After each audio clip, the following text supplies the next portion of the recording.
지역의 이슈를 살펴보는 헬로 이슈 토크입니다. 오시아노 관광단지가 서서히 활기를 되찾으면서 해남 관광 활성화에 대한 기대가 높아졌는데요. 이번 시간에는 오시아노 관광단지를 비롯한 해남 관광 인프라 조성 현황과 함께 해남이 서남권 관광 중심지로 거듭나기 위한 과제는 무엇이 있을지 살펴보겠습니다. 해남군의회 서혜근 부의장과 함께합니다. 안녕하십니까? 안녕하세요. 네, 의원님, 오시아노 관광단지가 새로운 국면을 맞이하는 등 이렇게 여러 상황을 보니까요. 관광 분야 활성화에 좀 청신호가 켜진 것 같은데 그렇습니다. 먼저 많은 사람들의 관심을 받고 있는 이 오시아노 관광단지 어떤 곳인지부터 설명 부탁드립니다. 오시아노 관광단지는 섬을 활용한 호남권 관광단지 개발의 어떤 필요성을 느껴가지고 1988년 9월에 당시 대통령께서 서남해안 관광 개발 계획을 좀 수립을 하고 추진을 하자 하는 지시를 하게 됩니다. 네. 그래서 이게 발단이 됐는데요. 약 507만 킬로평방미터에다가 1조 8천억 정도를 이렇게 투입을 해서 마리나나 호텔이나 골프장 그리고 해수욕장 기타 상업시설들을 조성을 하는데 관광공사가 주도를 하고 완료 후에는 민자유치 방식으로 추진하는 그런 계획이었어요. 네. 그래서 그때부터 착수해가지고 1992년도에 약 10월에 관광단지 지정이 됐고 그리고 2009년 8월까지 하수 처리 시설을 제외한 기반공사를 전체적으로 완료를 했습니다. 네. 그 중에서 골프장 27호라고 오토 캠핑장 이걸 지금 현재 운영하고 있고요. 국내에 여러 가지 유치를 하기 위해서 노력은 많이 했습니다만은 유치가 많이 안 되는데 이번에 리조트 관광 호텔을 건립하게 된 것이죠. 그래서 왜 민자 유치가 잘 안 됐냐 살펴보니까 분양 가격이 약 70만 원 정도로서 좀 고가고 아직도 관광 인프라가 조성이 좀 덜 돼 있고 네. 그리고 공공 하수 처리 시설 자체도 설치가 좀 늦다 보니까 개발 전체적으로 늦어진 것입니다. 네. 다행히 이러한 장소에 이런 문제점들이 하나씩 해결되면서 다도해를 한 번에 이렇게 내려다볼 수 있고 그 모든 객실에서 아름다운 바다를 조망할 수 있는 그러한 그 현상을 볼 수 있는 것은 가히 천혜의 조건을 가지고 있어서 많은 관심의 대상이 되고 있는 것입니다. 서남권 관광 활성화를 위한 관광 단지인데 현재는 오시아노 관광단지 활성화에 대한 기대가 굉장히 높은 상황이긴 합니다만 말씀해 주신 대로 1992년 관광단지 지정 이후에 지난 30년 동안은 약간 침체된 상황이었던 걸로 알고 있거든요.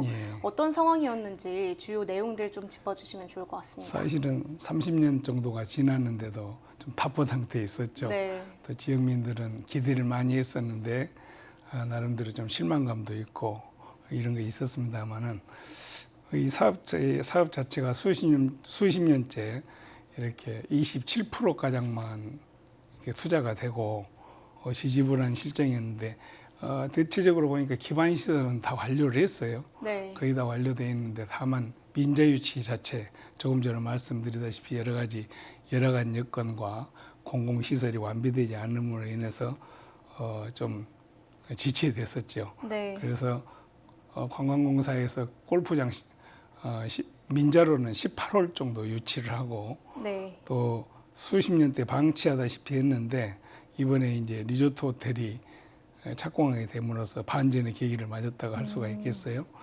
4성급 호텔 정도로 이렇게 리조트 호텔이 국비 등 약 400억 원을 투자해서 이번에 건립을 하게 되는데요. 네. 관광공사는 그동안에 이제 그 하수처리장 이 설치가 전라남도에서 이 사업을 해줘야 된다.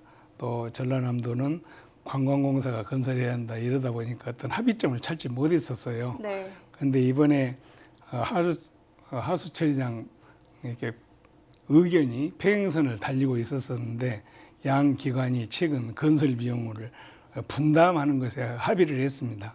그래서 전라남도와 관광공사가 하수처리장 비용을 약 386억 원 정도 이렇게 절반씩 부담을 하고 해남군은 유지 관리 비용을 부담하는 것으로 해서 업무 협약 서면을 이게로 체결을 했죠. 네. 다행히 이제 올 연말쯤 착공해서 내년도에 그 1단계로 약 1,500톤의 하수 처리장이 완료가 됩니다.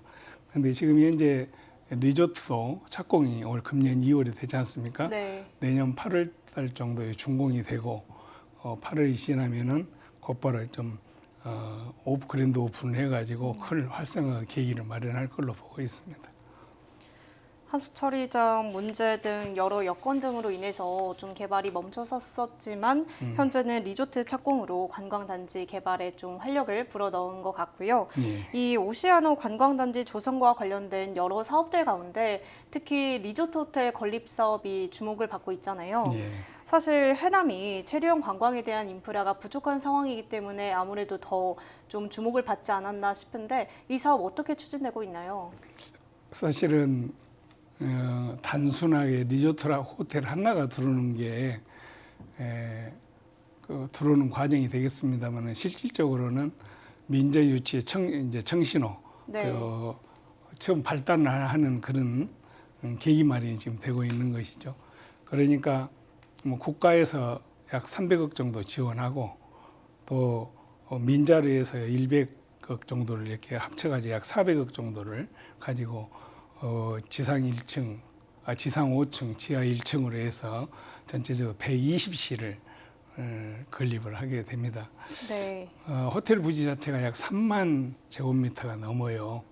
그게 전부 다 정상의 바다를 관망할 수 있고 일몰을 감상할 수 있는 이런 언덕에 위치해 있기 때문에 전 객실에서 탁 트인 바다를 볼 수 있는 그런 대단한 뷰를 가지고 있다고 더 과언이 아니겠습니다.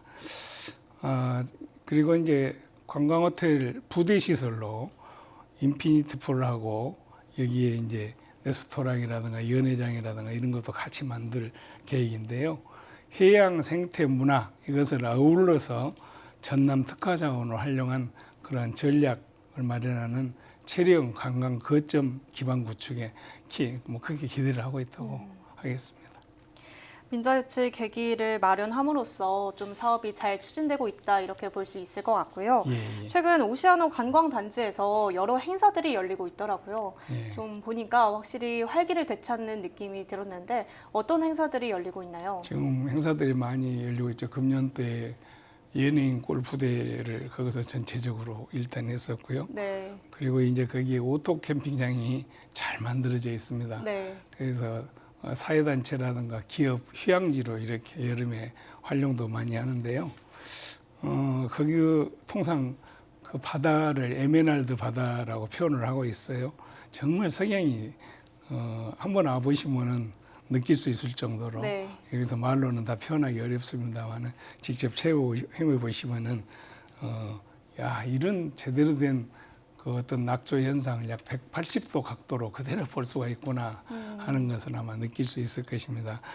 한국관광공사가 이제 부지에 다양하게 이제 조성을 해놨는데 그동안 조성해놓고 운영이 안 됐었어요. 네. 그런데 거기에 오토 캠핑장이 약 200면이 있는데 여기에 이제 그 캠핑족들이 마니아들이 몰려들기 시작합니다. 네. 그래서 주말이면 지금도 엄청난 약 텐트가 또 내지는 우리 캠핑카가 이렇게 와서 정말 이 전남권에서 가장 큰 캠핑장으로서 그 유형을 볼 수가 있습니다.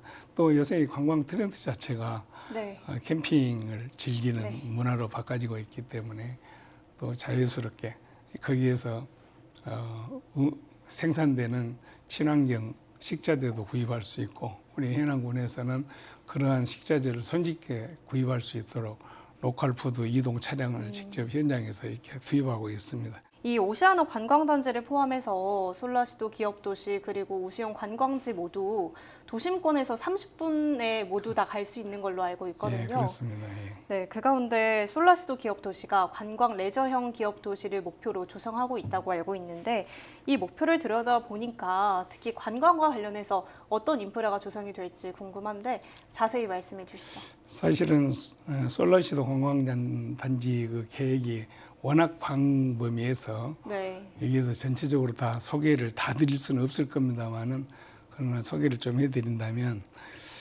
솔라시도 기업도시의 2020년도에 태양광 발전소가 국내에서는 가장 큰 약 48만여 평에다가 98메가와트의 규모의 재생에너지 산업단지를 조성을 했습니다. 지난해에는 18월에 그 솔라시도 시시를 준공을 해왔고 또 많은 손님들이 지금 찾아오시고 또 이용하고 있습니다. 또한 지난해에는 국토교통부가 주관하는 지역 거점 스마트시티 조성 사업 공모에 최종 선정이 돼서 전기차 공유 서비스와 자율주행 셔틀버스 그리고 솔라시도 메타버스 뭐 이런 것들을 구현하게 되는데요. 태양광 기반 압축 쓰레기 처리 시설이라든가 이런 전체적인 것을 3년간에 걸쳐서 최대 약 240억을 투입해서 스마트 도시로서 인프라를 확실하게 이렇게 구축하게 되어 있고요. 그리고 이제 보관문화 공간이라 해가지고 약 16만 평의 부지에다가 산이 정원이 되는 것이죠. 산이 정원을 만드는데 정원도시 어떤 도시의 대표적인 공간이죠. 어린이들과 정원과 미술관 그리고 정원마다 주제가 있는 그런 정원을 아주 대규모로 만듭니다. 아마 1단계 가든 뮤지엄은 2023년에 개장을 목표로 지금 하고 있기 때문에 여기도 가서 보면 지금 단계도 조성하는 내용이 아주 활발하게 진행이 되고 있습니다. 그 다음에 정주 여건 개선하고 2050년 탄소 중립 실현을 위해서 내년까지 4헥타 규모로 해서 미세먼지를 차단하는 그런 중국발 미세먼지가 많이 오지 않습니까? 그런 산업단지 공해물질을 차단하는 그런 시설들을 해갈 것이고요. 해남군이 425억 정도 규모의 탄소 중립 그 에듀센터를 솔라시도에 또 유치를 또 했어요. 그래서 여기에 이 유치가 되면 에듀센터가 들어올 것이고 약 5,700억 지금 규모로 해서 유럽마을 테마파크 조성 투자도 성사를 시켰습니다. 그래서 기업도시 활성화에 큰 탄력을 받고 있다고 말씀드릴 수 있겠습니다. 또한 국비를 약 298억 정도를 또 투입해가지고 약 4인면 상공리 일원에 이제 솔라시도 도시 내에 57,500평방미터 정도 부지가 되죠. 그래도 전시도 하고 앞으로 교육도 하고 체험도 하고 홍보도 하고 탄소 중립 이런 홍보관을 지어가지고 어떤 그런 기후변화 대비 변화에 대한 대비도 이렇게 하는 시설이 또 들어오게 되겠습니다. 그래서 유럽 마을 그 테마파크 기업도시 일대 약 49만 5천 평방미터가 조성이 되면은 이번에 해상 강국이라고도 하고 있고 농업 강국이라고 하고 있는 그 네덜란드를 모티브로 또 거기에 영암호와 금호 어떤 풍광을 살리고 또 유럽풍으로 그 다음에 신재생 에너지를 표방하는 그런 도시로 거기에다가 네덜란드 하면 풍차 그러지 않습니까? 풍차를 확실하게 모습으로 조성을 하는 그런 도시를 만드는 걸로 계획이 되었습니다. 그래서 여기에 또 그 많은 분들이 와서 살아야 되지 않겠습니까?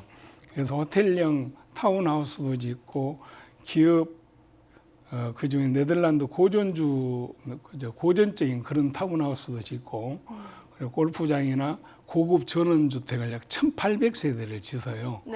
그러면 아마 주거지도 있고 쇼핑몰도 있고 문화시설도 있고 관광과 문화와 체류가 딱 동시에 이루어지는 아마 그런 솔라시도가 될 것입니다. 또 이렇게 해남이 서남권 관광의 중심지가 될 수 있을지 기대가 되잖아요. 사실 그러려면 무엇보다도 중요한 게 교통 인프라가 아닐까 싶거든요. 해남군에 대한 접근성과 그리고 해남군 안에서 지역 간의 접근성 또 인근 지자체와의 접근성을 강화시키는 게 필요하지 않을까라고 생각이 드는데 어떻습니까? 사실은 수도권에 가서 해남에서 왔다면 그 먼 곳에서 왔냐고 그럽니다. 근데 실제로 지금 KTX를 타면 한 3시간 정도면 방문할 수가 있어요. 그래서 다만 지금 인프라가 잘 구축이 돼 가고 있는데 북도 77호선 마지막 구간입니다. 그래서 신안에서 앞해도에서 해남 양아리를 연결하는 해상 터널이 지금 진행 중에 있고요. 네. 또 이 도로는 국가에서 예타까지 면제시켜 가지고 2,200억 정도가 투자가 돼요. 그래서 네. 지금 업체가 선정이 되고 가시적으로 추진이 될 그런 준비 단계에 있습니다.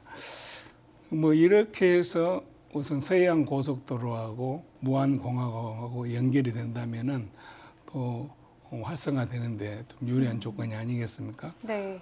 또 특히 해남군은 그 목포구 등대라고 그 근대문화재로 지정된 곳이 있는데요. 네. 거기에서 양아리라는 마을까지 터널 공사를 해가지고 해안 도로 자체를 아름답게 전부 연기하는 그런 그 터널 공사를 좀 시행하고 있고 하원 후산과 그리고 장수를 거쳐서 오시아노까지 연결이 되는 그러한 공사 구간에 대해서도 약 23km가 됩니다만은 하원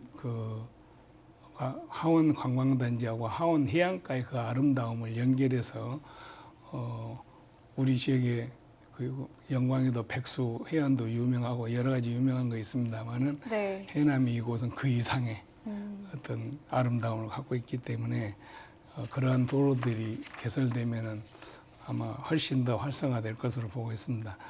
또한 우리가 이제 그 철도망도 솔라시도하고 연결되게 돼 있고 그리고 이제 그 해남 마산에서 사이간 도로도 지방도 확포장을 하게 되면 국도 2호선하고도 연결돼 있고 네. 그리고 해남 계곡에는 이제 조만간 해남역이 또 개통이 되게 됩니다. 이러한 과정들을 통해서 이렇게 인프라가 구축이 된다면은 해남에 아마 조금 전에 말씀드린 그러한 사항들이 많이 커버되고 보완되지 않을까 생각합니다. 네, 말씀해주신 대로 교통 인프라가 구축이 된다면 관광 활성화를 좀 더 기대해 볼 수 있을 것 같고요. 예. 오늘 이렇게 다양한 이야기 나눠봤는데 의원님께서는 해남만의 가진 장점을 좀 살려서 해남 관광을 활성화시키고 또 발전을 시켜 나가기 위해서는 어떤 부분에서의 노력이 필요하다고 보시나요? 해남은 국보라든가 지금 유형문화재 그리고 무형문화재 이렇게 약 무려 120종 정도를 가지고 있어요. 네. 이런 자원들을 잘 보존해서 우리 새로운 관광 여건하고 연결해서 발전시켜 나가야 되는 그런 숙제가 있습니다. 또 그렇게 지금 대비를 하고 있고요.